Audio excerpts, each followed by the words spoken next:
Assalamualaikum. Hari ini kami akan membentangkan tentang tajuk tokoh saintis dan teknokrat pada zaman Turki Uthmaniyah. Oleh itu, nama saya Nur Atira binti Muhammad Yatim.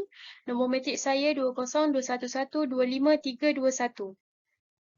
Nama saya pula ialah Ainul Husna binti Kamaruzaman. Nombor matrik saya ialah 2021 104085.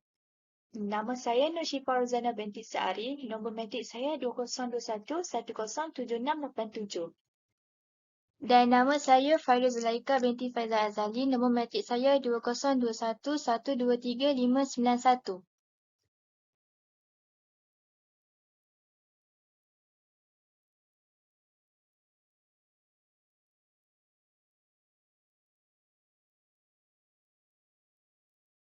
Pengenalan saintis dan teknokrat di zaman Kerajaan Osmaniyah. Zaman Turki Uthmaniyah merupakan salah satu bidang yang memberi banyak pengalaman dan pembelajaran yang boleh menjadi ilmu pengetahuan kepada masyarakat sehingga kini. Dalam pada itu, perkataan sains adalah perkataan yang diambil oleh bahasa Latin iaitu scientis, scientia dan bahasa Arab iaitu al-ilms. Selain itu, sains juga merupakan sesuatu proses yang sangat menyampaikan sesuatu kebenaran yang menjadi tanda-tanda kepada manusia terhadap asal-usul kewujudan sesuatu yang terjadi di alam semesta. Hal ini dapat diperlihat bahawa amat menggambarkan segala-gala fenomena yang sistematik yang ada di dunia itu ke atas alam semula jadi untuk dianalisiskan atau penyelidikan dalam sesuatu kejadian. Teknologi juga dikenali sebagai satu konsep yang luas dan mempunyai lebih banyak daripada satu definisi. Kerajaan Uthmaniyah merupakan satu kerajaan kecil di barat Anatolia. Kerajaan yang berjaya memperbaiki kerajaan lain dan akhirnya membentuk Kerajaan Uthmaniyah.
Objektif.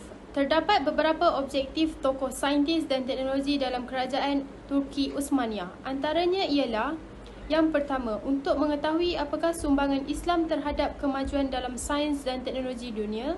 Yang kedua ialah untuk mengkaji perkembangan sains dan teknologi dalam bidang matematik, astronomi, penerbangan dan perubatan.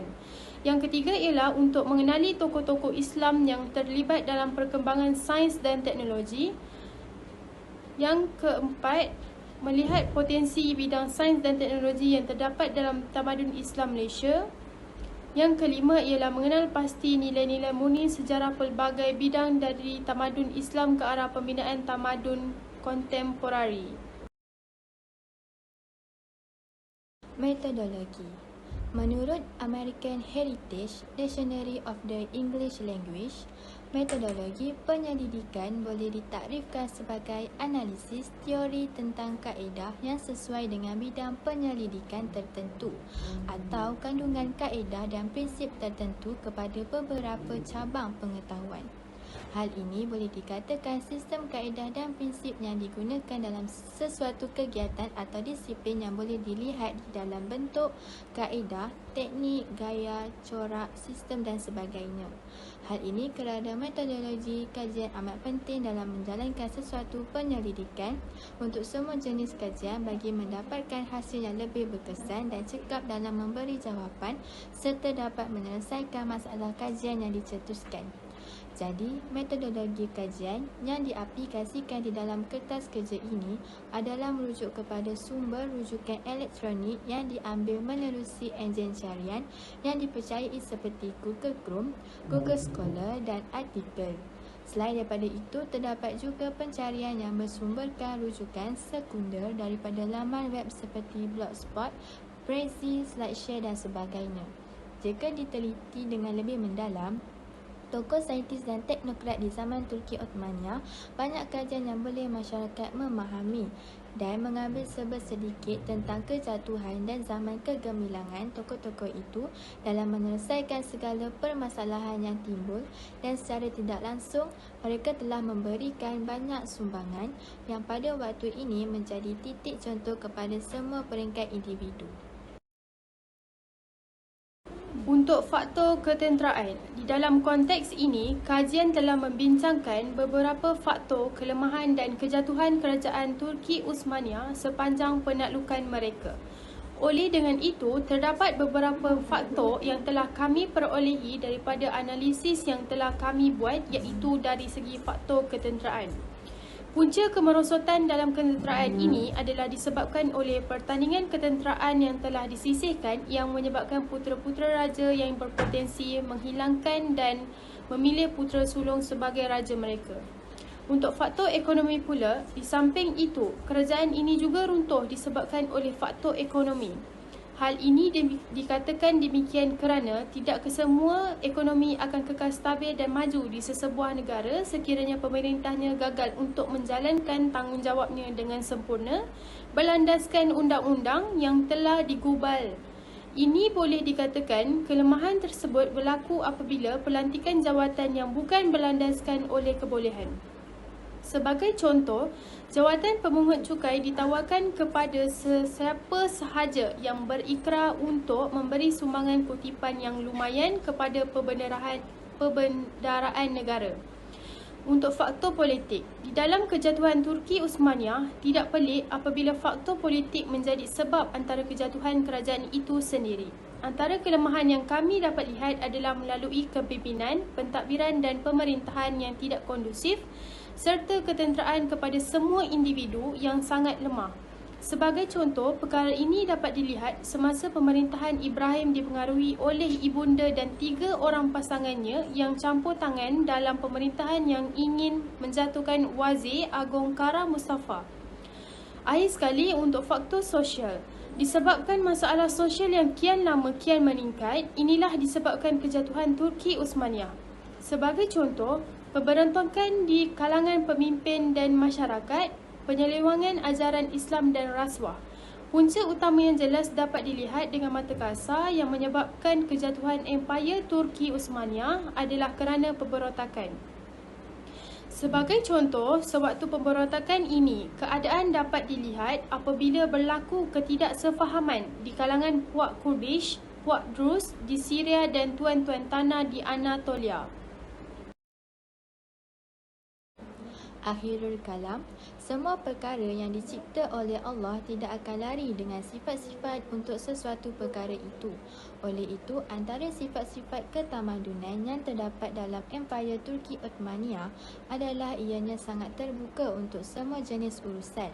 Sebagai contoh, pada ketika itu, urusan perdagangan di antara negara Islam dan Kristian telah diperluaskan bagi mencapai matlamat agama Islam itu sendiri untuk menyebarkan pengaruh ilmu-ilmu Islam seperti cara-cara pertanian dan bahan produk-produk Islam yang halal.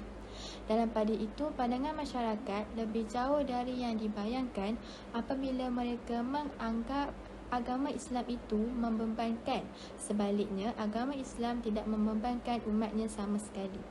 Hal ini dapat dikatakan apabila kerajaan Turki Uthmaniyah menjalankan dasar atau undang-undang yang berlandaskan diplomasi dan toleransi. Kajian literasi. Saintis adalah individu yang menggunakan dan mengaplikasikan kaedah saintifik untuk menjalankan sesuatu kajian. Seterusnya, teknokrat bermaksud pakar teknikal atau orang yang mempunyai kuasa politik yang mahir dalam bidang teknologi.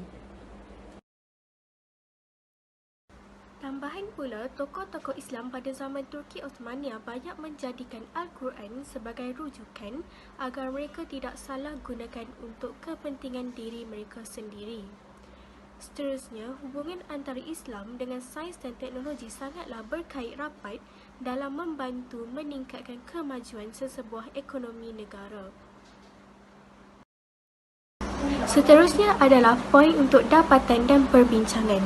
Tokoh pertama pada zaman Turki Uthmaniyah ialah Mimar Sinan atau yang lebih dikenali sebagai Kujah Mimar Sinan.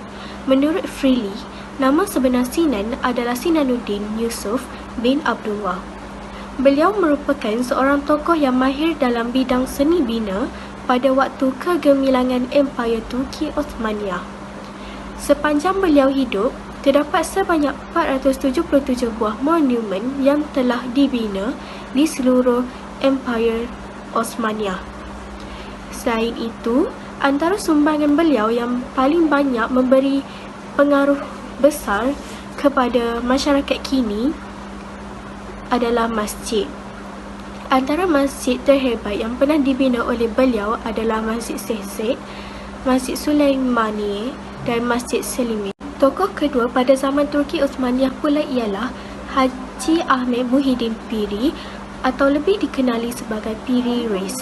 Beliau merupakan seorang laksamana, ahli geografi dan ahli kartografi yang terkenal semasa zaman kebangkitan Empayar Uthmaniyah.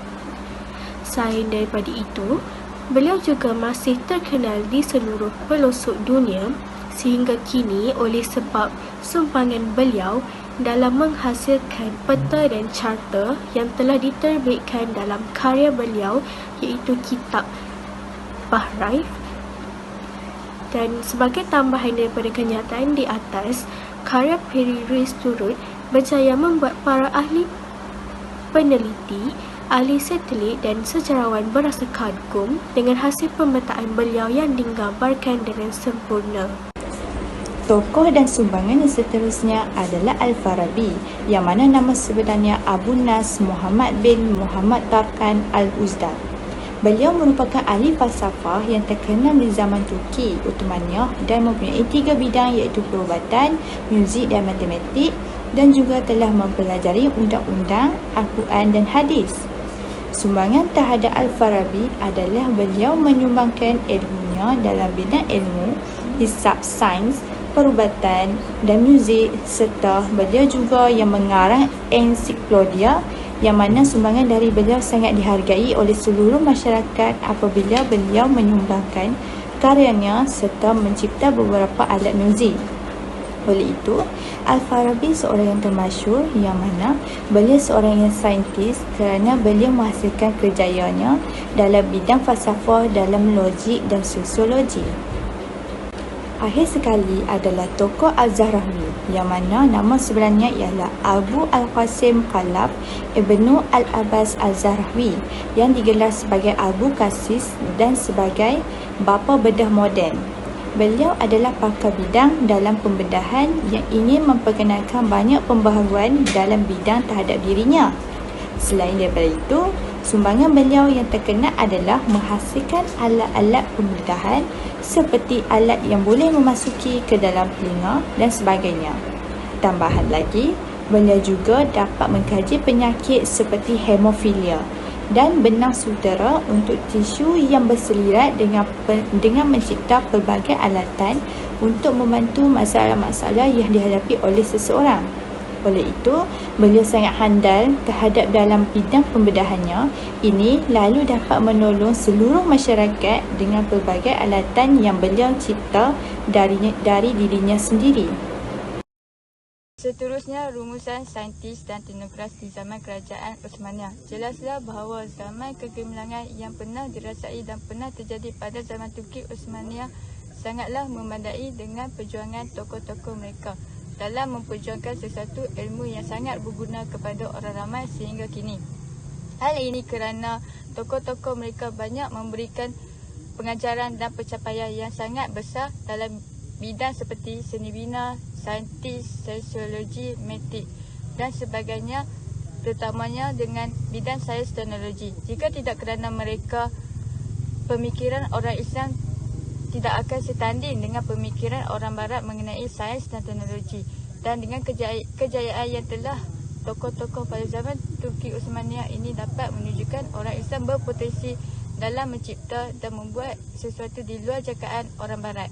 Akhir sekali, kesimpulan yang kami dapat peroleh ialah terdapat juga manusia yang bijak, pandai dan mempunyai perasaan ingin tahu yang tinggi berkaitan dengan bidang sains dan teknologi yang mampu untuk memberi sumbangan yang besar terhadap peradaban Islam di dunia. Hal ini kami dapat menyatakan bahawa kerajaan Osmania di zaman Turki Osmania banyak memberi tauladan yang baik serta memberi impak yang sangat positif dan boleh memberikan masyarakat zaman kini mempelajari mengikuti contoh yang telah ditinggalkan.